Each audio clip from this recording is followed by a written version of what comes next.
Donald Trump's crimes, my headline over at for my daily take over at HartmannReport.com today is titled, Trump's crimes against democracy tower far above his 4 indictments. You know, this is Trump and his MAGA followers and the billionaires, I mean, Trump himself being a billionaire, but the other billionaires who support him and support the MAGA politicians out there. They have really declared war, not just on America, but on democracy itself. These right-wing billionaires, you know, they view democracy as frankly, as a pain in the ass. And whenever Democrats start talking about they need to pay their fair share, they view it as a threat.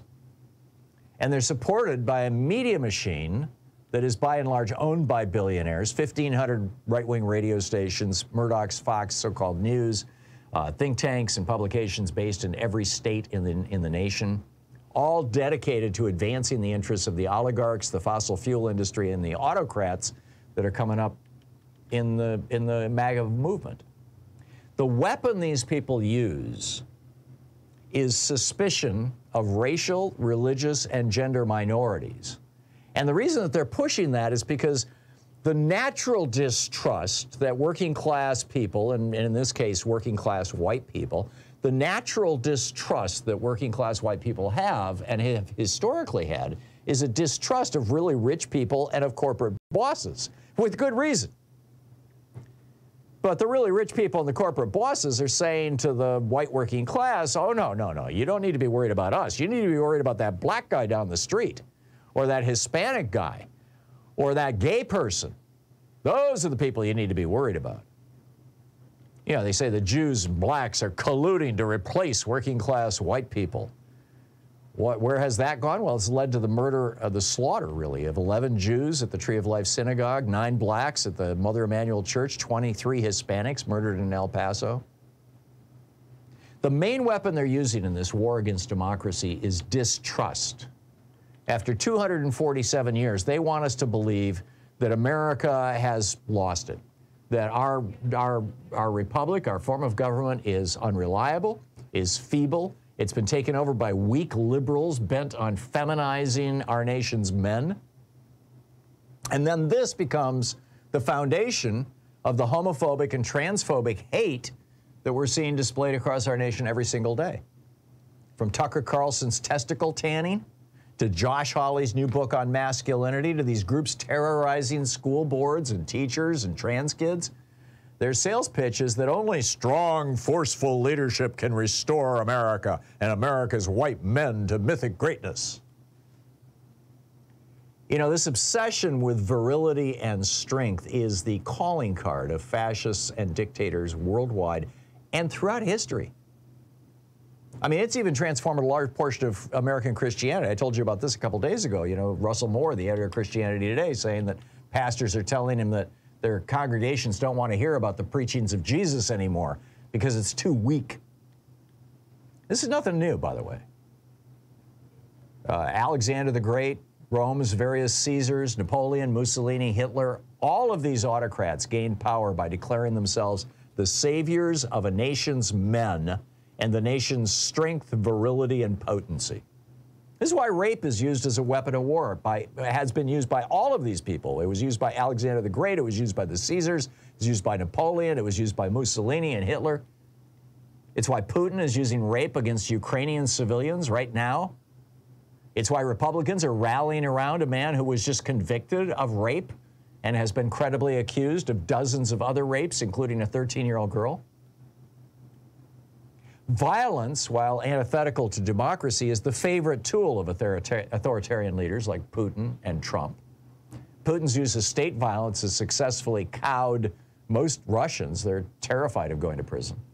Trump's call to violence on January 6th was resoundingly answered, and it's now being justified by MAGA Republicans in Congress and his followers.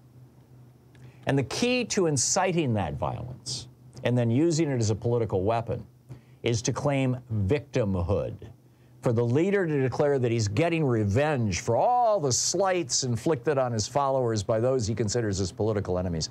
Back in 1532, Niccolò Machiavelli wrote a book called The Prince, offering advice to leaders, right? How to be a Machiavellian leader. And he talked about how, as a leader, if you declare that your followers are victims and you're the one who's going to get revenge on their behalf, quote, this is from Machiavelli himself, quote, words can't express the loving welcome such a savior would get. The thirst for revenge, the unswerving trust, the devotion, the tears. What doors would be closed to such a man? Who would refuse to obey him? What envy could stand in his way? What man would not bow his knee? And this is what we're seeing. I mean, you know, this call for violence, this call for force. I mean, you had Matt Gaetz. We know that only through force will we make any change in a corrupt town like Washington, D.C. He said that just a couple days ago, standing right next to Donald Trump. Trump's actions in 2020 around COVID led to 500,000 unnecessary American deaths. His followers just shrug at that. Hard men don't cry. But this is just the beginning of it. The other pieces of the Trump MAGA Republican war on democracy in the United States and around the world include hatred of a free press and eventual destruction of a free press, replacing it with organizations that call themselves news but are really just pushing a party line. Distrust of democratic governments, like ours and like the members of the European Union. The embrace of autocrats like Hungary's Viktor Orban and Russia's Vladimir Putin. Corruption of public officials with promises of money and power. Seizure of the stabilizer of a democracy, its court system. Impoverishing a middle class that may rebel against autocracy. Training young people to have the same, to hate the same minorities the party used as foils to seize power. Rewriting history and blurring its meaning. Ending our constitutional form of government in favor of a Trump-like strongman, rule by decree, and threatening law enforcement if they don't bend their knee to the strongman. Right-wing billionaires have been rehearsing rewriting the Constitution now for over a decade. Every year in Washington, D.C., they get together. Just 8 months ago, Donald Trump came right out and said, I am calling for the termination of all rules, regulations, and articles, even those found in the Constitution. And he's not alone in this. Vivek Ramaswamy, just day before yesterday, said, most Republicans favor reform. I'm on the side of revolution. Right. Trump has taught his GOP acolytes well. If violence is necessary, use it. A survey last year found 40% of Americans agree that if elected leaders will not protect America, the people must do it themselves, even if it requires violence. Fully 12 million Americans believe violence would be justified today to return Trump to the White House. Trump has issued thinly veiled threats of violence against the prosecutors, judges, and even the grand jurors who participated in holding him to account. And yesterday on his Nazi-infested social media site, Trump referred to the black judge in D.C. and the black prosecutor in New York, prosecutors in New York and Atlanta, Alvin Bragg and Fonnie Willis, and the black judge, Judge Chutkan in D.C., as, quote, riggers. Right. You don't even need a secret decoder ring to know what he's saying to his followers. In fact, all across Truth Social, they're now referring to these black prosecutors and judges who are holding Trump to account as riggers. Wink, wink, nod, nod.